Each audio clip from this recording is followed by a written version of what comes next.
Hey folks, it's Laura with Raintree Nursery, and today we are at South Whidbey School Farm with Carrie Peterson, who is the amazing guru behind this whole beautiful school farm program. I am amazed. I hope everybody gets as excited about this as I am, because what you've done here is truly fantastic. How did you get started with this?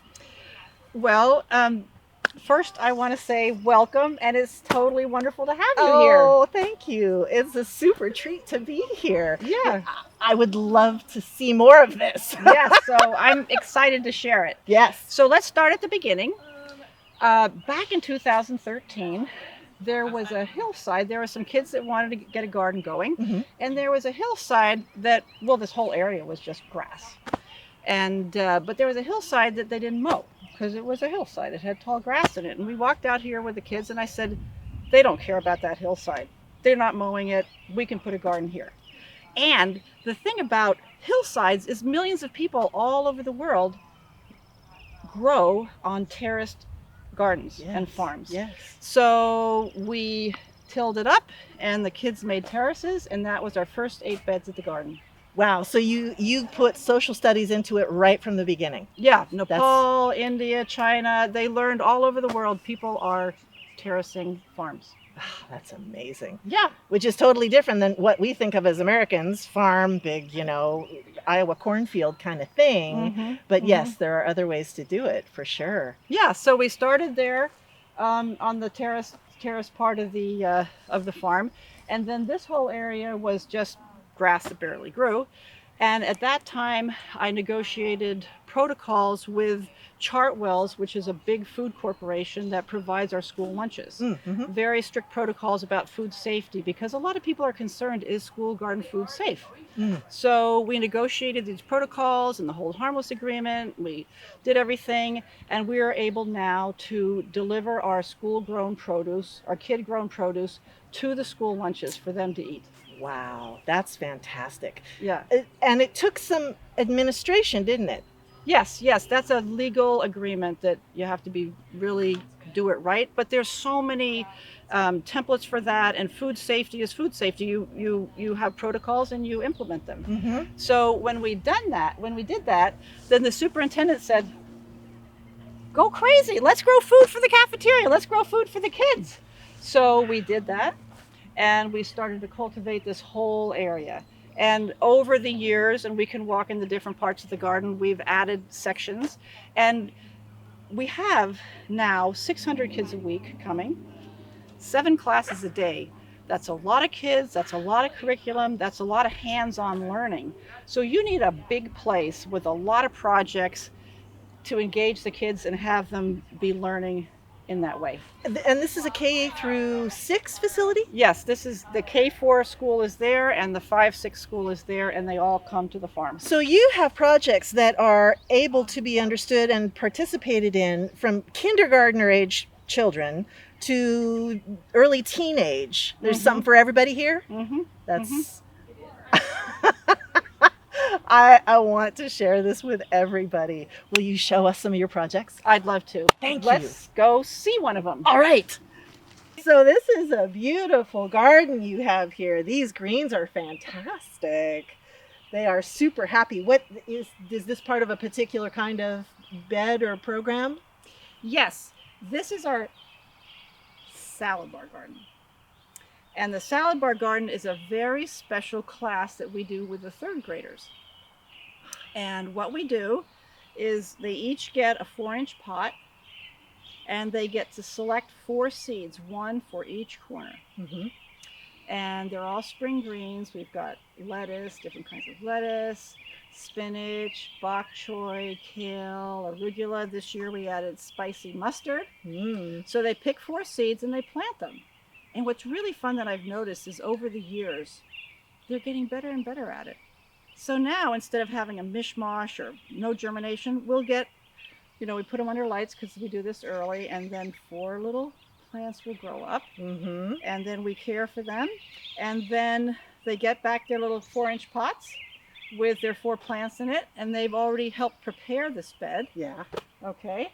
And then they come out and they plant their salad bar. So then they mulch it and we watch it grow. Yeah. Then, when it's mature, we have a culinary lesson about healthy salad dressing that they've done the week before. Mm-hmm. And then during their class, they come out and they harvest their salad bar and then rip it up in little pieces. And then they get to eat it with their healthy salad dressing. I love this because it teaches them every single part of the process. They are cultivating the soil, they're germinating the seeds, they're caring for them, they're planting them out, watching them, learning when they're appropriate to harvest and how to harvest them and how to turn it into something that's edible. I always tell people, if you don't know how to eat it, then why would you grow it? But you're teaching every piece of that. Gosh, that's so great. And it is kind of fun. We always say snap down. Now, some kids aren't as good with snapping down, so you'll see some of these little bok choy are not exactly attached anymore. But generally, they get it. Uh-huh. And their adventuresomeness is pretty amazing. Like, you'll see these. Have you ever had one of these? Yeah, these spicy mustards. Yeah, they're very spicy. But our kids are kind of eager eaters. If you say, hey, you want to try this? Sure. So the other thing that's fun about this bed is that they also are participating since the fall because we plant cover crops, we do mulching, then they turn over the cover crop. So they're involved in even backing up to prepare the soil to plant the bed. That's wonderful. Now you were telling us about the cafe program. You also serve these as is it a paid meal or? Well, this farm is all about kids eating. Mm-hmm. All this food is grown by kids and gets eaten by kids. And we have so many different ways that we feed kids. Now we have a class where eating it is part of the class. Mm-hmm. We've got garden nibbles where they go all over the place and they pick things that are ripe. Like now the peas are ripe and the sour plant they go nuts for. And so at the end of every single class, they have garden nibbles. That's part of the class. And they come down here like, okay, what are we going to eat now? So, and that's an interesting thing about how we grow the farm. I think of us as a double humped camel. We plant for a pulse in the spring. So we really use season extenders to get as much food growing by June, middle of June. That's hard. Yeah. Then we have a lull in the summer because we don't have our eaters here. Right. So we flip the whole garden and we plant for September. Uh-huh. So we grow our garden to have a peak in the spring. And this place, if you came here in September, would knock your socks off. Yeah. With all the things that are available to eat. Yes. Now, that's the garden nibbles. Okay, we've got the classes, we've got the garden nibbles. Then the cafe that you're referring to, culinary arts and farm education, linked. So teaching the kids how to prepare the food they eat. How to cook it. Yes. How do you use it? Yes. And you know what? I think you all know this. Well, actually, some people don't know this. Kids love vegetables. When they have vegetables that they can pull out of the ground that are fresh, they love them. Kids love to eat. They love vegetables. You put them together and you put it together something that's alive, and it's magic. Yeah, and that feeling of accomplishment that I grew this, that's gold. I mean, for everybody, but certainly for kids. Yeah. Yeah. So the culinary program is really important. And then we have, I think I've mentioned, we also sell our produce to the cafeteria, but we have another really important program that we do, which is our snack program. And so we partner with a local nonprofit, Whidbey Island Nourishes, and together with our AmeriCorps service members, who are such an important part of our farm, we have a daily snack of fresh fruit and vegetables, a lot of it grown at the farm. For every elementary school kid, K6 has a fresh fruits and vegetables snack every day. Wow. Yeah. Now you mentioned something called salad tacos? Oh, garden tacos. Garden tacos? What's that? How does that fit in? Well, a garden taco. Hold on. Now that leaf looks like it got munched by a kid already. But you get a big leaf, and this has been picked over by about 12 classes so far. Right. So you get a big leaf, and then that's your taco. Okay. Then you walk around the garden and you say, okay, I want to put a pea in it, or I have a radish. Have someone cut that up for me. What other things do we have A little here? bit of Maybe sorrel in there. Little sorrel in here. Chive flowers. Yes. Chive flowers, calendula.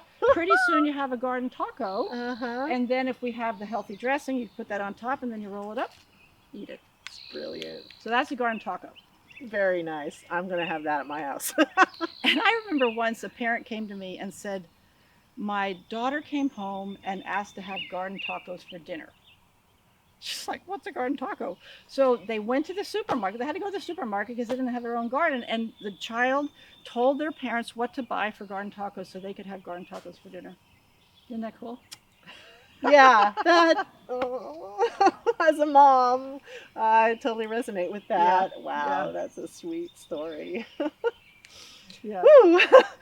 Now I'm seeing some really great stuff over here. Can we walk over here and you can tell me about this? Sure, and then I could eat this lettuce. I didn't want to munch on the mic. There you go. So one of the things I really like about this was the original terrace section, right? Yes. Is that it's really simple. Everybody has access to what they use to build this. Things like just super rustic wood. Any wood you've got hanging around. This doesn't have to be dimensional lumber. It can just be ends and pieces, really nicely done. And, you know, there's a little rebar keeping it in place. And this. So kids don't hurt themselves on the rebar. You can also use wooden stakes too. But we found for longevity, we use the rebar. Brilliant. And then we've got this fabulous grass mulch here, right? So simple. Tell us about how this works.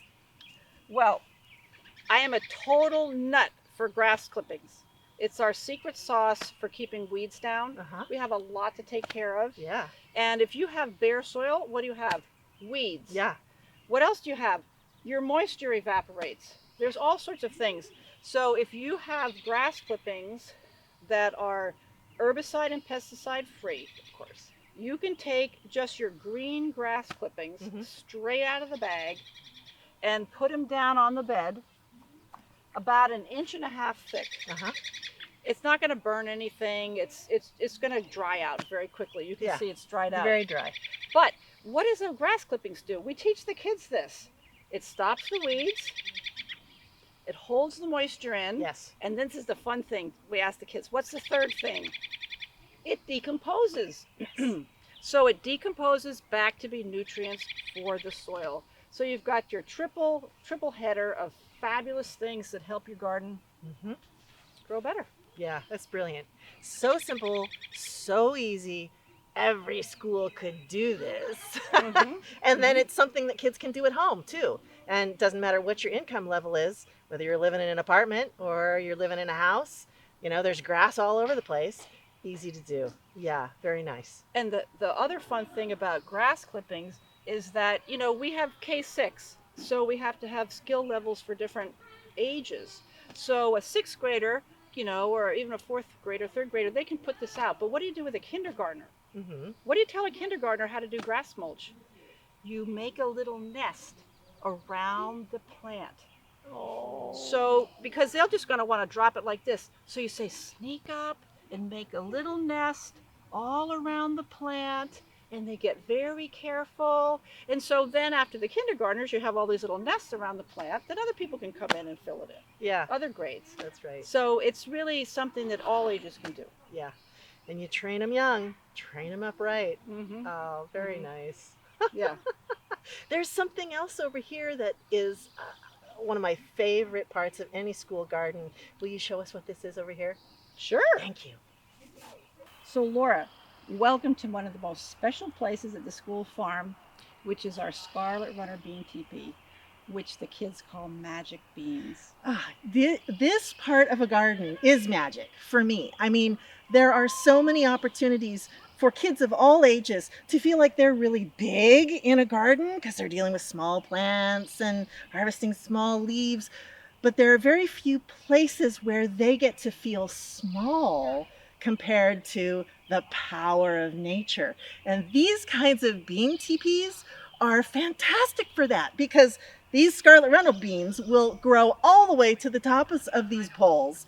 They'll come in here in the fall. It'll be cool and dark, hence the magic part, and they'll just be able to sit in here and eat the beans, eat the blossoms. And this, yeah, this is one of my favorite types of experiences. The question of scale is to be able to experience that from a young age, really feel it. Oh, so nice. So I see you have several different kinds of circle gardens here. Beans, and what else? Well, we've got a cucumber circle. Oh, fun. We have popcorn circles, Dakota black, really great popcorn. We have sunflower circles, and we have other circles. I think we've got a quinoa circle this year, so we have a grain circle. And then over there, we have a bean tunnel that we've made of vortex beans, which drape down so the kids walk through this tunnel and pick beans like that. That's fantastic. Can we go see that? Sure. Fun. So Laura, now you're in the bean tunnel, and just imagine if you're this tall and you're walking through here this September and all these beans are dangling down and you get to pick them. I can imagine. That sounds like so much fun. They love it. I bet they and do. they eat a lot of beans too. Mm-hmm. Yep, I would love it if I was a kid, for sure. Yeah. So I am seeing one of my favorite native plants here in the Pacific Northwest. This is so iconic. This is Camas Bulb. It was a native bulb that was super important to the native people and still is. They would dig it up and it's gorgeous. It's this fantastic, vivid blue. So I'm guessing that this is a native plant garden, yeah? Yes. Yep, okay. This is our native plant garden, and we have planted here and all the way around the fence line native plants. And this time of year, Camas is our highlight. Oh, well, yeah. I mean, look at this. How can you imagine this isn't gorgeous, right? Yeah, yeah. So we have not only Camas, but we have chocolate lilies. We've got yarrow. We've got Oregon sunshine. We've got lupin. The list goes on and on and on. And, they're all to demonstrate what plants grow in our environment for the kids. This is all about the kids. And we're hoping one day that we can put things into place to actually harvest our Camas bulbs in the appropriate way with some native elders to show them how important this plant was for the native peoples, because we have Eby's Landing, and Eby's Landing in central Whidbey used to be managed by the native peoples for food. Camas and chocolate lily were two important parts of that. Right, because that's a natural prairie. Exactly. That's one of the interesting things about Whidbey as a bioregion. It's forested on either end of the island, but in the center it's got this fantastic wildflower paradise. And I totally get what you're saying. They would have managed it through burning and to be able to bring that sort of lesson in. That's really nice. Right, so this is Whidbey natural history for our Whidbey kids. And we've gotten a lot of our native plants from Pacific Rim Institute, which is a native plant, prairie restoration nonprofit. Nice. So we have them to thank for helping the kids learn all about it. Absolutely. Absolutely. And I noticed that you do something really interesting with this fence. I noticed that you have beds on either side of the fence. So you don't have that kind of weedy fence look that a lot of gardens have. You actually don't see the fence because what you see is the garden. This is a nice design choice. Well, the thing is that I think all of us have taken a weed whacker to a fence. It's horrible. Yes. If you have a fence and then you have to put chicken wire to keep the bunnies out, because the fence always lets the bunnies through. So then you got to put the chicken wire. Then the grass grows up between the chicken wire and the fence. And then what do you have? A mess. The fence looks terrible. Right. And, one of the things that's important about this school farm is that it looks beautiful. and that the kids don't feel like they're walking into something surrounded by weeds. Mhm. And the other thing that's super important for education is pollinators. Yes. Like we have bees here, and we grow plants to feed the bees and the other native pollinators, which they Mhm. learn about. We have mason bee houses. We have all sorts of ways we teach about pollination. Yeah. So we feed ourselves, we feed the bees. Where we've got all the beds have food in them. So where do we put the food for the pollinators? On the fence line. Yeah. So this whole thing was grassy fence line, and I'll tell you, it's a fabulous 5th and 6th grade project to dig the grass up, get it all out, and then backfill it and plant it. The kids did all this. Oh, that's amazing. Yeah. And another thing that I notice in public gardens, it's very important to have edges that are real obvious so the kids know where to walk on the grassy parts and where not to walk on the flowery parts. Mm-hmm. And so keeping them out of the fence line by having the flowery parts right there, it's another really nice design strategy. Mm-hmm. Yeah. Yeah, it's worked really, really well for us. And that's why we also have raised beds so the kids know where to walk. And where not to walk. Yeah. Absolutely. Yeah. Yeah. Very, very nice. And our raised beds don't use wood sides. They're just mounds of soil raised up, and then the kids learn, okay, that's a bed, that's a path. We got our pollinators, we got our veggies. Laura, can you believe this? Look at these incredible plants here.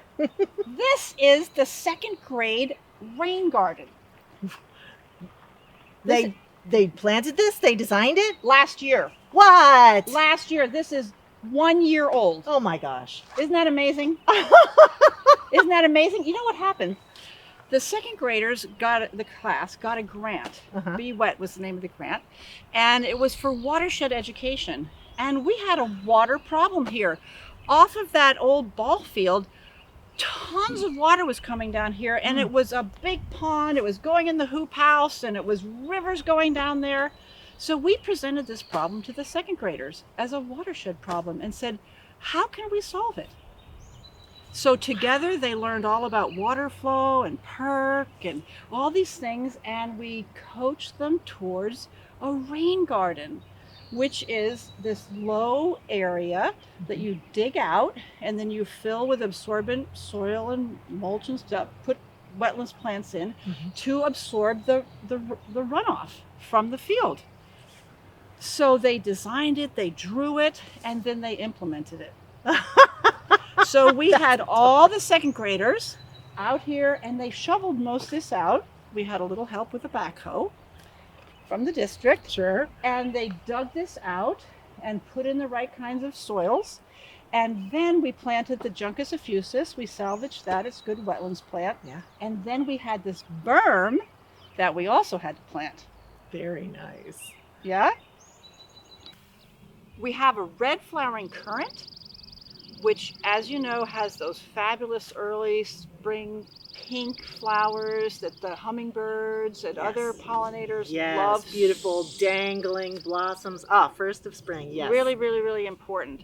Then here is the ocean spray, which look how much that's grown. That's amazing. These uprights are so healthy. That is a happy plant. I know, and the deer were kind of munching them last year, but now it's grown above them. These have those dangly white foamy flowers, why they call ocean spray.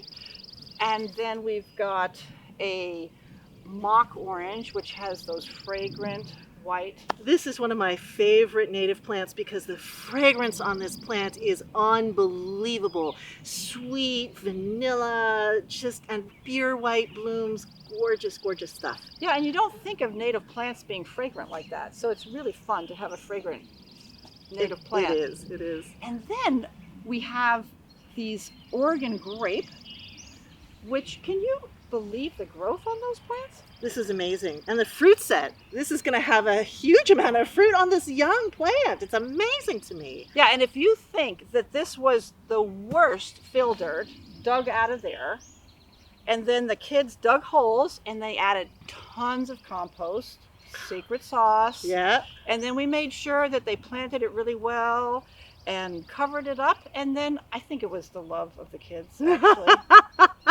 I believe it. I really do. It's And magic. they're really good energy. And then this is an interesting one.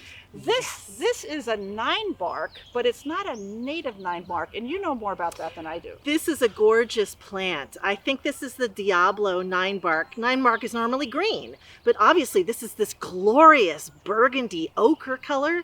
And it's wonderful to use this in a native garden because although it is a native plant, it is a cultivated or selected variety of a native plant. So it can add just a little bit more color, a little bit more pop, but still have the same kind of biological resonance that all native plants have. The soil biota recognize this plant and feel right at home with it. Yeah, this is a glorious planting.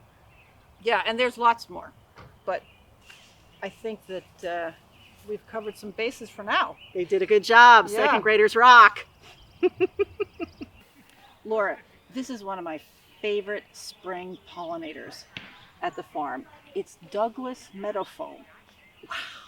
I don't think I've ever seen this plant. This is fantastic. It is so gorgeous. And these pollinators are crazy in this plant. Wow. And one thing about this, it volunteers like crazy. Oh, my kind of plant, Yeah, for sure. It volunteers like crazy. We didn't plant one of these. In fact, I thinned them out. They were so dense.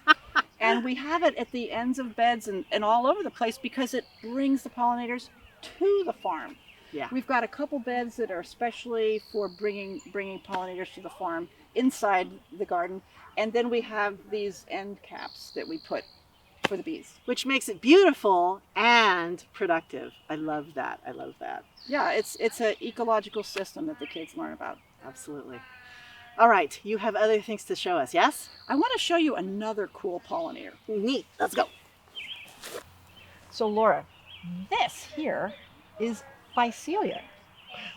I've never seen this plant either. This is fantastic. Yeah, it's also known as bee's friend, and it's its name. I mean, there's bumblebees all over the place here. Look at this. And it's really fabulous nectar.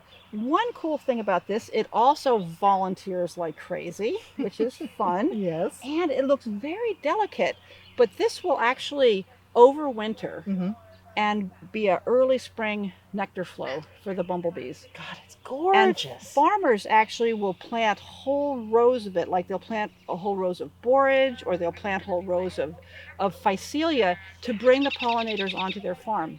So we love Phycelia. So this would also be a wonderful plant to include in a hedgerow, a mixed hedgerow. Sure. Yeah. Sure. And some interest down low. Yep, Wow. Yep. And it does die back.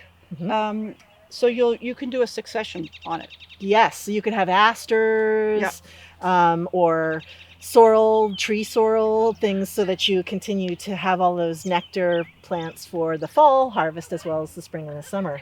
Yes, and it also, you can have it succeed itself. So even though it'll die back, it'll keep going if you replant it. Oh, yeah. Oh, Yeah. Nature is so smart. Yeah. So here we have pollinator on the outside of the fence. We've got pollinators inside, and we just bring all our bees here. That's brilliant. Nicely done. I recognize what I am seeing right here. This looks like the beginnings of a food forest. Am I right? Yes. This is the first year of our food forest, planted again by the kids. It was an AmeriCorps project to design it and select the plants. And then all the grades have participated in digging the holes and amending them and planting the plants. And so, so we chose larger stock initially because we wanted to get up above all the protective things. Yes, they protected it from the deer. And the signs, nice. So we've got great trees. And this is just the beginning. Can you imagine this in 5 years? What's really cool is these little first graders who participated in this, when they're graduating 12th grade, they're going to become eating from this. Yeah, that's amazing. Yeah, and we brought a few contributions to your food forest because, of course, we love being able to support amazing projects like this. So thank you so much for all you've done here, all you're doing with the kids. So much teaching. My heart is full. Thank you so much for joining us. I'm Laura with Raintree Nursery, and we'll see you next time.